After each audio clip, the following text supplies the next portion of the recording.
Welcome to the Fearless Project podcast. I'm your host, Dominique Hoffman, and this week we will be discussing the outbreak of pro-Hamas solidarity encampments, peaceful protest, demonstrations, which have really turned into anarchy across some of our nation's most prestigious universities, such as Columbia and Harvard. UCLA has turned into complete anarchy. And what this means for our current moment in history, both in the West and as a nation. I am joined today by Gideon Ashowitz. He is a student at Hunter College, and he speaks to the social contagion of Gen Z and the rise of neo-Marxism and the alarming rate at which anti-Semitism is being tolerated on university campuses and also culturally. The conversation is insightful, and he speaks to his lived experience as a Jewish college student in this moment in time. I hope you enjoyed the episode. Well, Gideon, welcome to the Fearless Project podcast. I'm so honored to have you on. I know that you met some of my coworkers in New York at the Columbia rally, so I'm honored to have you on. Thanks for having me. It's really, really great to be here. Can you introduce yourself to the audience? Where are you at? I know you're in college. What's some of the work that you've been doing? I know you recently published an article with the Daily Wire. Sure. So my name's Gideon Ashowitz. I am a second-year student at Macaulay Hunter, which is the honors program throughout the CUNY system at the campus of Hunter College. I'm studying economics and political science, aiming to be some form of lawyer, hoping to do constitutional litigation specifically, and religious liberties areas. I do a lot of journalism work there. So I am the editor-in-chief of our student newspaper, and I have been doing some work with Fox talking about anti-Semitism, and I just published an op-ed in the Daily Wire. That's amazing. And we definitely need constitutional and religious freedom lawyers. Can you also maybe give your first impressions on meeting Christians rallying alongside or for the Jewish community, speaking out against the Columbia, I'll call anarchist, not really protesters? Have you ever really encountered Christians supporting the Jewish community in New York, or was that one of your first experiences? So in New York specifically, that was my first experience, but I've had some earlier actually last summer on a program in DC. I spoke to some Christians of various denominations who were all quite supportive of the Jewish community, and very thoughtful in their religious approach to how that informed their politics and also how that informed their general worldview. So while the amount of time I've spent with Christians has not been that much. I haven't really had that much exposure. Basically every single instance has been overwhelmingly positive, which has really been really enjoyable. And so at the rally at Columbia, I bumped into a bunch of different Christians because it was very much a Christian-led event there. And I spoke to some of the folks at the Fearless Project, and it was really the warmth and friendliness of those people really just took my breath away. And trying to learn more and begin to build more connections with the community, I thought was something that would be very important to do. Well, we're glad to know you, and glad to hear that most of your encounters have been positive. Obviously, at the Fearless Project, that's what we aim to help facilitate. So that's encouraging as well. So before we get into what you saw at the Columbia, again, I wouldn't call it protest, the rioting that's been happening on campus. What's your experience as a Jewish college student been on your campus? And then also just like living in New York, has the culture shifted? I know the anti-Semitism feels almost palpable, and it's become an issue quite rapidly, I would say, post October 7th. So what's your personal experience been? Yeah, I have plenty, not just from the last few months, but really since I started college. So pre-October 7th, this has been an issue. Pre-October 7th. Oh, yes. First instance was, I think, in my second week of school, leaving from my apartment near Yeshiva University, where I studied Talmudic law in the mornings and evenings. I was in the subway, and a lovely person called me a kike and told me to come down to the tracks. So that was my start to both college and really to being more of a New York City-based person. I grew up upstate. So that was an interesting welcome to college. But what I then found out in college was that this experience wouldn't be entirely different than that initial subway ride. So in my first year, I was nominated by my school for a fellowship, and that fellowship was provided students with several summer internships, and I was then rejected from that program by that program, not my school, but by that program because I am Sabbath observant, which they called my school and told me, and that basically ended up in a lawsuit. That was all pre-October 7th. Wow. And forgive me for not knowing, but is your college a Jewish or religious institution, or is it a secular institution? So Hunter College is a secular campus, as is CUNY, the larger campus. But I study Talmudic law in the morning at Yeshiva University, which is a Orthodox Jewish campus. Yeah, we know Yeshiva well. So we have a scholarship program actually where we sponsor 10 Christians to study at Yeshiva. So I know the Ravel school very well. So that's awesome. That's awesome. That's really cool. Yeah, well, I'm so sorry to hear about those experiences. And what has your faculty's kind of response to those anti-Semitic incidences been? So parts of the Hunter staff were really supportive, and I want to give them a lot of credit for that. The people who nominated me and my immediate advisor at Macaulay, all of whom were really supportive of me, and they were really excellent. But then, unfortunately, we had some other issues. Um, like that was the pre-October 7th stuff, and then the post-October 7th stuff is a whole different world. We've had on October, so we had October 7th, which of course for Jews was a holiday. So since I'm Orthodox, I don't use my phone or electronics. So we didn't really know what was going on, but information was slowly trickling into the synagogue where I was observing the holiday. And I get to school. Well, even before I get to school, the holiday ends. We had slowly heard more and more people were killed. And then I look at, and since the Orthodox and Jewish community is pretty small, you don't know at that moment how many degrees removed you are from somebody who was killed or kidnapped, but you know that you will. So in my case, a very close family friend of mine, who I lived at their apartment slash house for basically over a month a couple of years ago. So their neighbor is currently a captive in Gaza. So 1 degree removed. It always ends up being 1 degree removed. There are not that many Jews in the world. So that was basically how we came to the realization of what was going on. And then we look on social media, and students are like sending on the Hunter Hillel group chat. Students are posting in support of October 7th. So the different Students for Justice in Palestine groups, which are these radical groups of leftists, are basically all posting in favor of Hamas. There are many different posts across each CUNY campus. It basically has their own iteration of SJP, and they're all saying like "Glory to our martyrs," "Long live the Intifada," "We're so proud of the resistance fighters," and so on and so forth.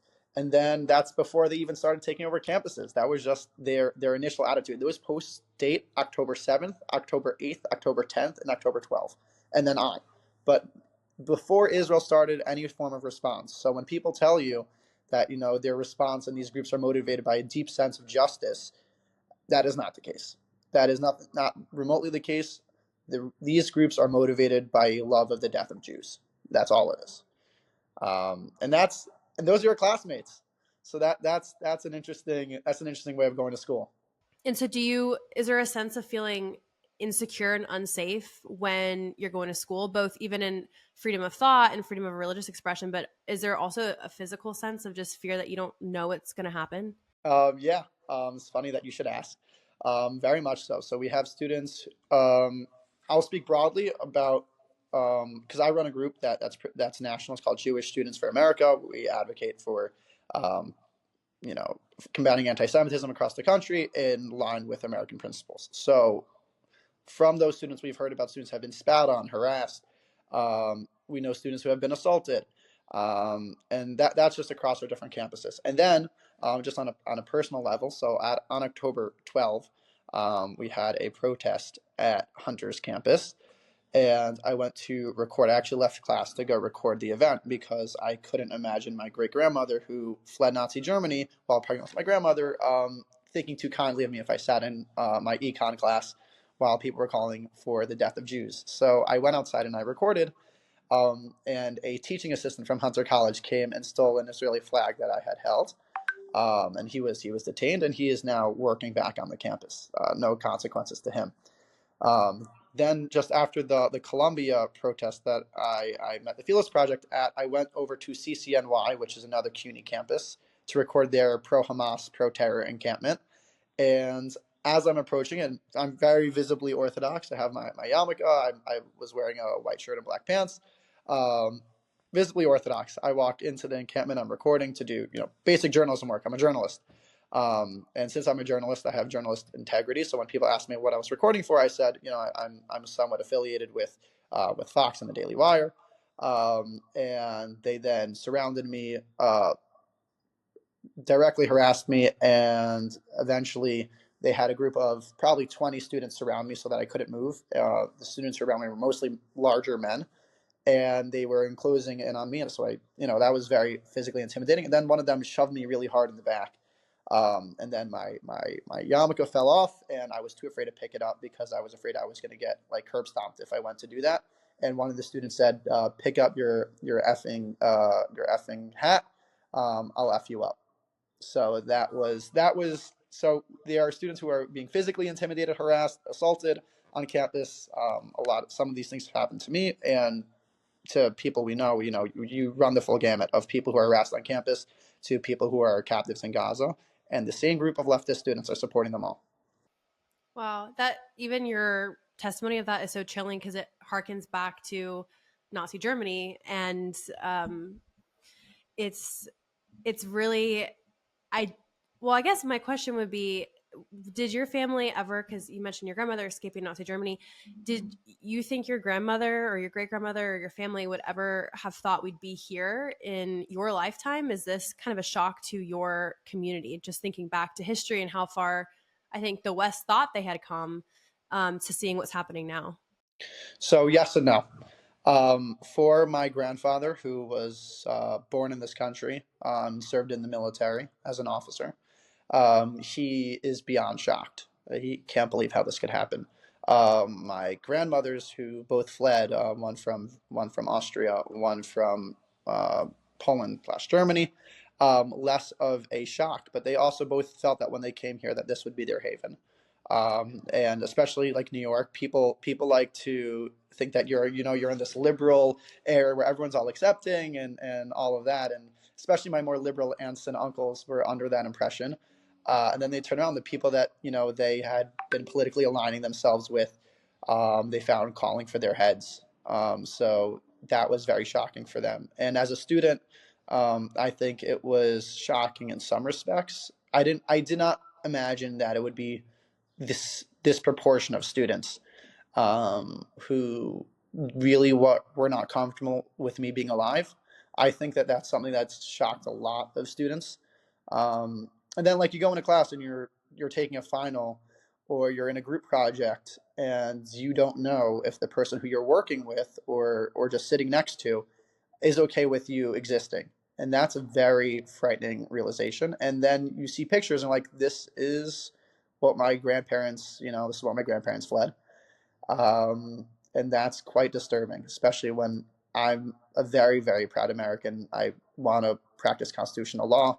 I've spent many, many hours reading Supreme Court opinions and reading founding documents, Federalist Papers, studying American history. I love this country deeply. And to see people trying to take it over with this evil intent is really upsetting. Yeah, and it is so alarming because there's even images in pre-war Germany of Nazis preventing Jewish students from going to their universities, and it really started amongst the intellectual elites, and then trickled down into actualized policy. So, just realizing that's the moment we're in right now is very startling. I would love to hear your thoughts on, do you think these students actually know what they're supporting? Obviously, we're seeing a lot of even allegiance to Hamas, or young college students proclaiming we are Hamas. Do you get the sense that they understand the ideology they are supporting, or is this being kind of guised into a larger neo-Marxist cultural revolution here in the United States? So you have these neo-Marxists. They don't have a God, and they don't have any source of moral code. So all they understand is what I want, what I desire. And that's how they've crafted everything. So they want people to not be colonized. They want people to, how they perceive whatever colonization is in their mind. And so anybody who doesn't fit under their label of, I do what I want, not what is godly and good, then those are the enemy. So in the case of Israel, that's Israel, the only Jewish state. In the case of the United States, which is predominantly a Christian state, that is the Christian state. And that is that's why they regularly target Christians and Jews, and just general people of good faith. Hmm. And can you also talk to the anti-American sentiment that's also part of these protests? Because they're standing in solidarity with Hamas and Palestine, but they've also taken down the United States flag, and there's this overall narrative of being anti quote unquote American imperialism. Why do you think Gen Z is so almost self-loathing of their American identity? So Gen Z, unfortunately, a lot of people want to say like, oh, Gen Z is dumb. I don't think Gen Z is dumb. I think that's an overly simplistic view. I think that Gen Z has been brainwashed more likely by a consumption of cheap media and a shorter attention span. So if I can't focus and I can't study or look at any issue seriously the way people used to, um, because I grew up with a phone, and I grew up with not just a phone, but social media where everything is supposed to be a bite-sized clip, then I'm not going to think in a deep manner, and I'm not accustomed to it. There's something I'm very grateful for as a Jew, right? I have Sabbath, I turn off my phone, and that becomes a time for reflection and thought. A lot of people don't have designated time for reflection and thought, and they don't, in their regular day, they consume information in 30, 40-second clips.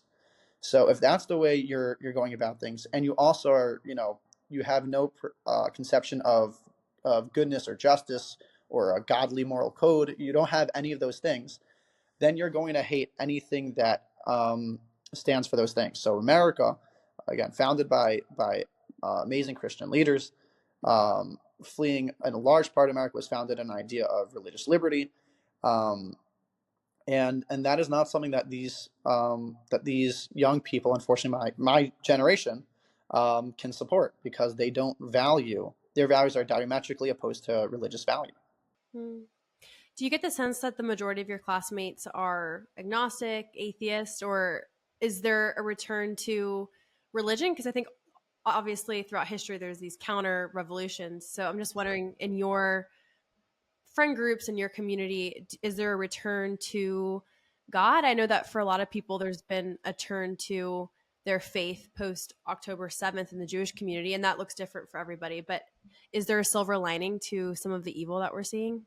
So there is, I think, more of a great awakening in the Jewish community. You have a lot of students. I think I have a friend. She's lovely, and she, was not so affiliated with Judaism at all. And after October 7th, she had friends from high school that basically told her to go kill herself, unprompted. She just like said like, I support Arizona. They're like, go kill yourself. So I think that in some respects has made a lot of people turn towards more to the religious communities, turn toward their campus Hillels or Chabads, which I think is all a good thing. I'm always in favor of people returning to religious faith.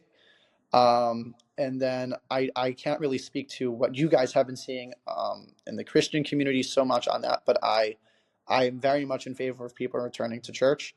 Um, Church is good. Having It is good. Sadly, speaking from the Christian perspective, I think we're in a bit of a crisis here in the West, the Christian church, which I think leads to what we're seeing on college campuses again in this kind of cultural Marxism that's very popular. Even amongst Christians, there's a growing faction of critical theory Christianity and this weird um, abuse of Christian theology that's becoming very popularized, which is very disheartening. But I pray that there'll be a kind of a return to faith in the face of all this extremism. Um, what are some of the, because I know historically the Jewish Christian community, that relationship has not always been as strong or growing in strength as it is today. So, what are some similarities and strengths that we can come together with our Jewish community as a Christian in the face of this cultural pushback against our values? Do you see a future where we can grow that relationship stronger to combat some of what we're seeing? Yeah, I do, and I think not only do I see that future, I think it's really necessary to reclaim our country and our values. So again, a lot of the values that we share, that we have, are very similar. So you have ideas that you have your God-given rights, you have a focus on the just and the good and helping the poor. You have your focus on what it means to create a society, the purpose of society, and both of our views as religious people. Um, is to bear the responsibility, the godly responsibility of building a society that furthers human civilization, in a way commensurate with a moral code, and those moral codes are like 99% the same. Um, so what that means practically for us is groups like the Philos Project, and it means that people need to return to church, and that we need to be doing outreach, to bring people back to church and back to those values, and we also need to make them consumable for to young people. So how how you do outreach to someone who's 38 is very different than how you do outreach to a New York child of secular parents who haven't gone to church. Maybe they just go to church on Christmas and Easter. Those are different outreach programs, but I think they're very important. And you need to make them fun and enjoyable for youth, and you need to make them intellectually engaging for people who are a little bit older, or who are a little bit more critical. But I think a lot of people make the mistake in outreach, and I see this in the Orthodox community, that when you do outreach, you should dilute your message. That is not the correct approach. People will respect you if you're able to say, these are the things that we believe in, and this is why we believe them. It's not helpful to say, it's like the dilution I think that you were alluding to, that God is love. Well, sometimes like that's a component, but there are also demands and requirements of you as one of his children. Uh, like say your message, say it proudly, and reach out to those who who inside need to hear it. And as a patriotic American, this question might be a loaded question, but there are those on the conservative right who also hold anti-Semitic views. They might be cloaked in something very different than what we've been talking about this whole episode, which is cultural Marxism. Um, what would you say to someone who might hold similar political ideas to you, but who hold some of those same anti-Semitic beliefs? What, as the conservative movement, should be done to address some of that misinformation or those prejudices? So one, I think you have to call them out. I think that's very important. But I'm not one of those people that say, call them out and that's the solution to the issue. I think that there are a couple different groups on the right, who will hold more conspiratorial views of Jews, and that's more of your classic anti-Semitism. That's your idea that Jews are a cabal that run every organization, that we have some sort of secret group or secret society that is able to manipulate the weather, the banks, the media, Hollywood, just everything. This is very much not only false, but it's ludicrous. If it exists, I'm upset that I was never invited in. I would like to make sure that it doesn't rain on days where I plan on going for a walk. But I can't do that, and nobody can do that because that's insane. And believing that is insane. And then you have, it also takes the form of your more, medieval time anti-Semitism of Jews drink the blood of Christian babies. We definitely do not. We a lot of just things that are just outright absurd. And we're seeing a resurgence of that, I think, also in some ways on the right. And that's deeply concerning. And the way to combat that is you don't have to invite them into your coalition. There's some people who you can reach out to and say, what you're saying doesn't really make so much sense. There are people who you can understand that they believe that not from a religious perspective, but because they are just naturally predisposed psychologically to conspiracy theories. That has to be combated in its own way. And then you have people who are just deeply hateful of Jews. And I hope that those aren't people that we invite to our table or break bread with. Well, Gideon, thank you so much. You are so eloquently spoken, and you are obviously very well educated in all the facets kind of surrounding this cultural conversation. So I really appreciate you coming on. I just want to tell the audience, so the Daily Wire op-ed that you wrote was "The Day Christians and Jews Stood Together Outside of Columbia's Campus." We'll link it in the show notes below. And thank you so much for coming on. Thanks for having me. It's great talking.